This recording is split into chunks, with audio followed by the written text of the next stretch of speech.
Jemaah haji yang melakukan nafar sani akan bermabit, iaitu berada seketika atau bermalam di Mina sehingga 13 Zulhijjah. Manakala jemaah yang melakukan nafar awal akan berada di Mina sehingga 12 Zulhijjah. Okay, Alhamdulillah, syukur kepada Allah SWT kerana kita baru saja selesai mabit di malam ketiga. Okay, sebentar lagi kita nak melontar. Macam saya dan isteri, Alhamdulillah selesai saja melontar, maknanya kami sudah sempurna mengerjakan haji, insyaAllah. Tengok ramai berbondong-bondong ingin pergi melontar di Jamrah. Assalamualaikum. Bagi malam terakhir, lebih ramai jemaah lain menjadi teman kami. Sememangnya badan merasa keletihan, tetapi kami tidak mengendahkan. Selagi masih bertenaga, kami teruskan perjalanan.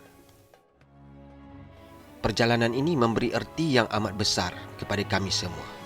Sama ada yang kali pertama atau yang sudah ada pengalaman mengerjakan haji. Dalam perjalanan, kami terjumpa kenalan Zulkifli Bujang yang rapat dengan kami. Inilah ketentuan Allah SWT. Sudah tersurat bagi kami bertemu rakan yang sudah lama tidak berjumpa. Kami mampu mengucapkan syukur kerana dalam kepenatan, tetapi sampai ke tempat jamrah yang pastinya akan penuh sesak. Seperti jemaah lain, batu yang digenggam sebelum ini dilontarkan ke arah struktur konkret yang diibaratkan melontar syaitan. Ketika ini kami mengenangkan Nabi Ibrahim yang memikul tanggungjawab yang diamanahkan oleh Allah SWT yang mendapat halangan daripada syaitan. Namun apabila Allah SWT adalah segala-galanya bagi kita, maka semua yang hendak dilaksanakan menjadi mudah. Begitu juga dengan Nabi Ibrahim yang dapat melaksanakan ibadah korban dengan sempurna. Ada di kalangan kami merasakan hidup tidak sempurna tanpa bersedekah. Ini kerana sedekah membawa banyak kebaikan. Sedekah kerana Allah SWT akan dibalas dengan ganjaran yang berganda oleh Maha Berkuasa. Namun yang menjadi keberatan ialah apabila ada yang meminta lebih-lebihan, adakala menimbulkan perasaan takut diterjah ramai. Tanah suci Mekah banyak barakahnya. Zikri yang pernah melawat bosnya suatu ketika dahulu mendapat perkabaran mengenai rakannya warga negara itu menunaikan haji. Dia mengatur pertemuan untuk kami bertemu dengan rakannya itu. Kami menapak dari tempat penginapan di Aziziyah ke hotel rakannya menetap sepanjang musim haji. Pertemuan dengan Alio Psikotik membuatkan Zikri kelihatan sungguh ceria. Banyak kenangan datang kembali buat kedua-duanya. Dan pertemuan ini memberi peluang kepada Zikri untuk mendapatkan perkabaran mengenai bosnya yang pernah menjadi tumpuan dunia berikutan penindasan dan pembunuhan ramai umat Islam oleh puak Serbia. In the Quran, Allah says, وأذن في الناس بالحج يأتوك رجالا you ask from people to come to Hajj. They will come in their walking and يأتوك رجالا وعلى كل ضامر, also with camels. يأتينا من كل فج عميق. They will come from very far places. And this is a situation that how is the love from heart to Allah and to Prophet sallallahu alaihi wasallam, and people will come to the several ways, and Alhamdulillah, I am so glad to hear about this group. They come at this way and ask Allah to accept them. May Allah bless all of them and accept Hajj from them, insyaAllah. Walaupun pertemuan itu singkat, namun kami dapat merasakan ia memberi erti penuh bermakna kepada Zikri. Satu daripada misi pengembaraan kami ialah bersedekah. Dan apabila ada masa terluang, kami mula menggerakkan usaha itu.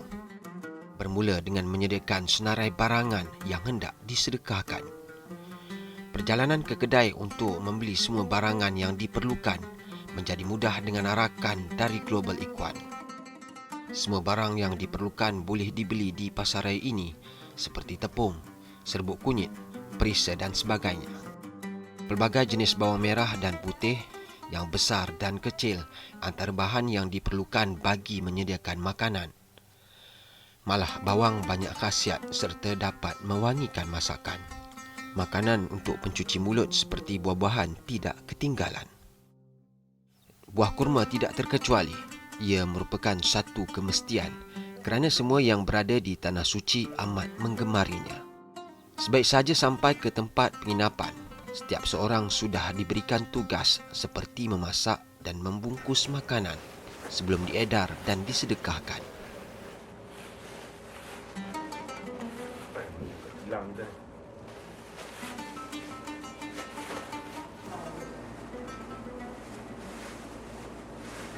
Sementara Syah menunjukkan kepakaran memasak seperti mana kepakarannya dalam kerja-kerja membaiki kereta.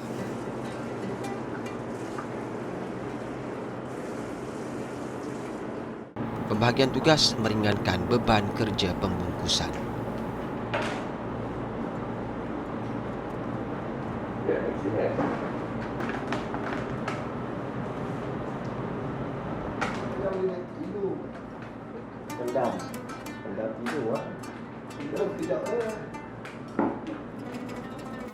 Dan apabila fajar menyingsing, kami berangkat mencari tempat untuk mengagihkan makanan kepada jemaah haji yang memerlukan.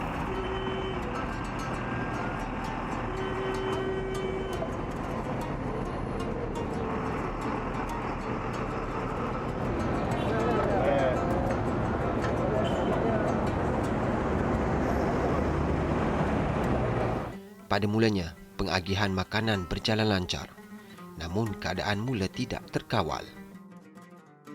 Ini adalah satu aspek yang kami tidak mengambil kira dan tidak dalam perancangan. Tidak terfikir oleh kami pengagihan makanan ini akan mengundang masalah. Disebabkan itu, maka berlakulah kepincangan dalam penyerahan makanan. Ada yang dapat lebih daripada satu bungkusan nasi goreng kunyit beserta ayam goreng dan satu lagi bungkusan berisi air kotak beserta pencuci mulut. Kalau boleh, kami mahu memastikan semua mendapat dan menikmati bahan sedekah kami. Disebabkan itu, kami merasakan jemaah ini perlu didisiplinkan. Dan kami bersepakat supaya pengagihan makanan itu diberhentikan buat sementara. Ini membolehkan kami mengatur strategi untuk memastikan pengagihan dapat dilakukan dengan lebih sempurna. Sebelum kerja pengagihan makanan disambung, kami mewajibkan jemaah supaya beratur. Daripada raut muka mereka, kami yakin mereka menikmati makanan yang kami sediakan untuk mereka. Alhamdulillah, rasa gembira sebab ni kali pertama dapat melibatkan diri dalam sabil di Tanah Suci Mekah ni. Memang mula-mula memang tak terfikir pun nak buat, tapi alhamdulillah dengan kita sama semua orang, segala usaha ni dapat dilaksanakan bersama tuan semua kawan-kawan kami masuk sama-sama. Cuma memang tempat ni adalah tempat yang paling top sekali lah, sebab ramai sangat orang yang susah kat sini. Mula-mula kita rasa macam tak sabar-sabar nak bagi, tapi bila dah ada kena serbu, masing-masing semua cemas, terpaksa tutup bonet dulu untuk bagi dia orang ni cool down dulu. Tapi alhamdulillah, after a while kita dah berjaya buat dia orang ni beratur dan kita dapat bagi dengan teratur. Alhamdulillah. Hotel penginapan kami terletak di satu kawasan yang amat sibuk dan menjadi laluan orang ramai yang hendak ke Masjidil Haram. Dan kami rasakan memang sesuailah tempat ini dijadikan tapak untuk kami membuat sedekah untuk kali kedua. Sebelum ini kami bersedekah nasi kunyit. Kini kami terpanggil untuk bersedekah sekali lagi. Puas memikirkan bahan untuk disedekahkan. Akhirnya aiskrim menjadi pilihan kami. Bagi sesiapa sahaja yang mengunjungi kota suci Mekah, pasti membeli dan merasakan aiskrimnya. Kami memesan aiskrim daripada kedai yang terdapat di seberang jalan di tempat hotel penginapan kami. Aiskrimnya berwarna-warni dan ini yang menjadi tarikannya. Aiskrim yang dijual pelbagai perasa dan ini membuatkan sesiapa sahaja, termasuk kami, terliur apabila melihatnya. Oleh kerana jumlah yang dibeli begitu banyak, pekedai membenarkan kami menggunakan bekas simpanannya untuk dibawa aiskrim ke tempat kami berhajat untuk bersedekah. Kami yang lain ditugaskan membuat persiapan untuk pengagihan aiskrim. Pada mulanya tidak ramai yang sedar akan kehadiran kami. Setelah dipanggil, semakin ramai yang menghampiri. Pengalaman pertama semasa mengagihkan nasi sehari sebelum itu membuatkan kami lebih bersedia. Beratur.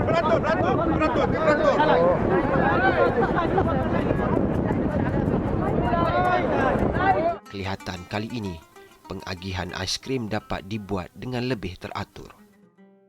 Adakala agihan terpaksa dihentikan buat sementara kerana kehabisan bekalan dan pesanan baru perlu dibuat dan dibawa dari kedai. Namun ia mengambil masa yang singkat kerana pekerja di kedai aiskrim semua bekerja pantas. Walaupun teratur, namun kami sentiasa berjaga-jaga untuk memastikan orang ramai tidak berkerumun atau menyerbu kami untuk mendapatkan bekalan aiskrim. Bagi kami yang harus dielakkan ialah keadaan tidak terkawal. Kami kagum dengan jemaah-jemaah ini yang sanggup menunggu buat seketika sehingga bekalan baru sampai. Kami dapat terus bersedekah kerana rakan FB Kembara Inspirasi Haji tidak putus-putus menyumbang duit untuk bersedekah. Okey, alhamdulillah. Ini merupakan kali kedua kita buat sabil ataupun menghadiahkan makanan untuk musafir ataupun tetamu Allah di Kota Suci Mekah ni. Kalau semalam kita gotong royong masak nasi goreng dan juga ayam goreng kunyit. Tapi alhamdulillah kali ini kita dapat satu ilham, Allah Taala beri ilham sebab saya dengan wife semalam makan aiskrim sedap. So kita fikir, why not kita sambil bagi aiskrim pula. So alhamdulillah pagi tadi juga saya upload dekat Facebook. So kepada kawan-kawan menyumbang, kawan-kawan Facebook saya menyumbang dan alhamdulillah kita dapat kumpul 550 cawan aiskrim yang mana untuk satu aiskrim bernilai RM3 dan alhamdulillah tengok meriah. Terima kasih kepada semua yang menyumbang. Kami merasa teruja kerana mereka sudah memahami cara untuk mendapatkan aiskrim. Kami merasa sungguh gembira dan berpuas hati apabila melihat senyuman mereka semasa menikmati aiskrim. Selepas selesai menjalankan tugas, kami pula ingin berehat seketika dengan menjamah aiskrim.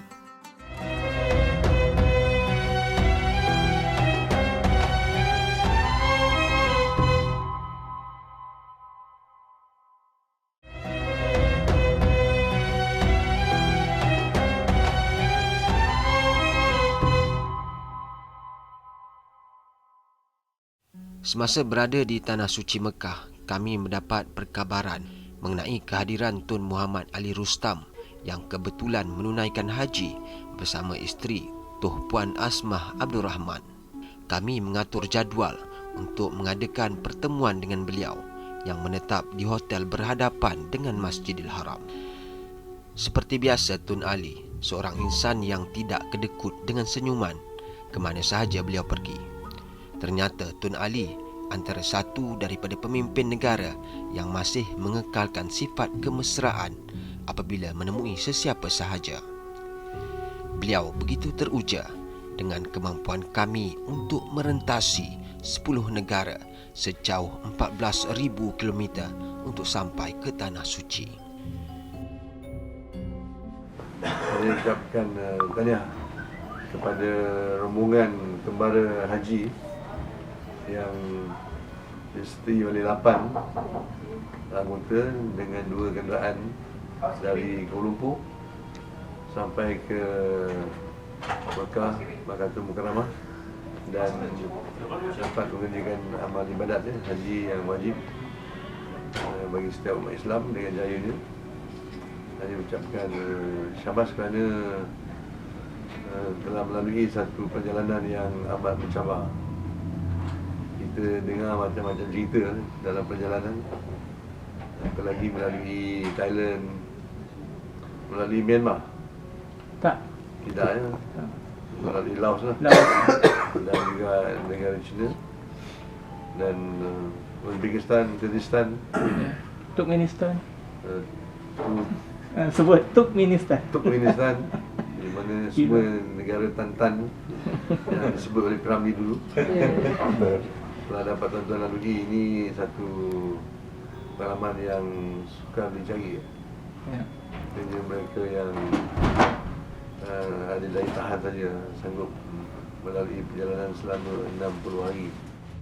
Tun Ali dan isteri Tuh Puan Asmah juga sudi berfoto dengan kami pada akhir kunjungan kami. Selain melakukan ibadah haji, sesiapa sahaja yang menjejakkan kaki ke Tanah Suci lazimnya akan melakukan ziarah ke tempat-tempat bersejarah dan menarik.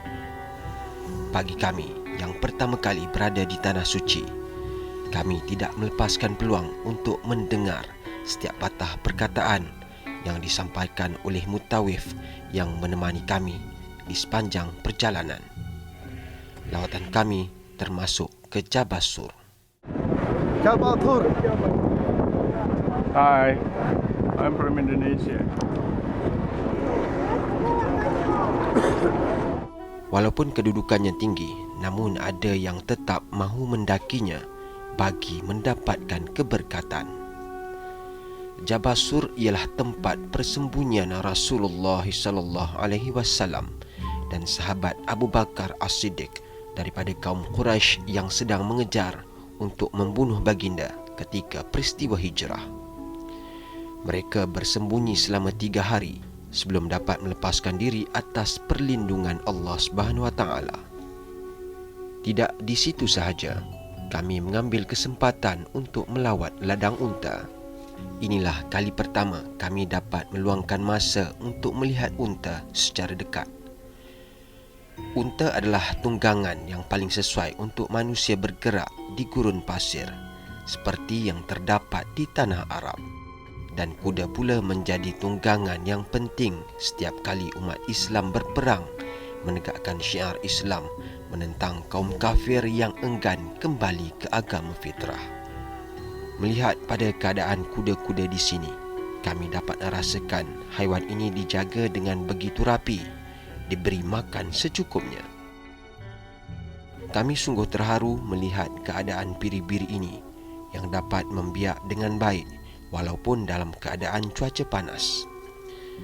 Lawatan ke Tanah Suci Mekah tidak sah jika tidak menjejakkan kaki ke Jabal Rahmah.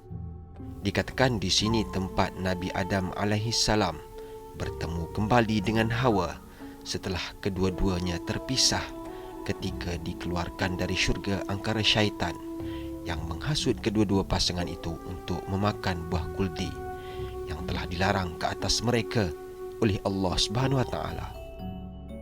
Dikatakan di sini juga tempat paling sesuai bagi pasangan yang baru berumah tangga untuk berdoa, membahagiakan rumah tangga dan juga untuk mendapatkan zuriat. Dalam perjalanan pulang ke Mekah, kami berpeluang melihat persekitaran kawasan kemah penginapan jemaah ketika berwukuf.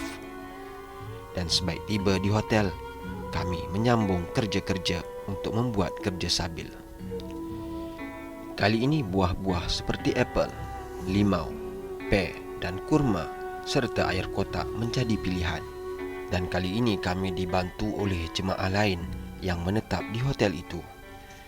Mereka ini diibaratkan rakan yang rapat dan kami sungguh berterima kasih atas bantuan yang dihulurkan. Pihak hotel pula memberi kerjasama dengan membenarkan bahan-bahan yang ingin disabilkan itu diletakkan di lobi hotel. Bagi yang terlalu letih, memang elok merehatkan diri walau di mana pun sebelum memulakan kerja bersedekah. Berat sama dipikul tanpa mengira beratnya kotak-kotak yang berisi buah-buahan yang ingin disedekahkan itu. Kerja baik ada sahaja yang datang membantu kerana sedar ganjaran yang diperolehi apabila menolong satu sama lain. Tiba masa kerja mengagihkan makanan dibuat. Ramai yang sudah berbaris untuk mendapatkan bekalan. Kami merasakan pengagihan sumbangan kali ini dapat dilakukan dengan lebih teratur. Bagaimanapun, sangkaan kami itu tidak bertahan lama. Sekelip mata sahaja, semua menjadi celar. Mungkin mereka merasakan bekalan akan kehabisan.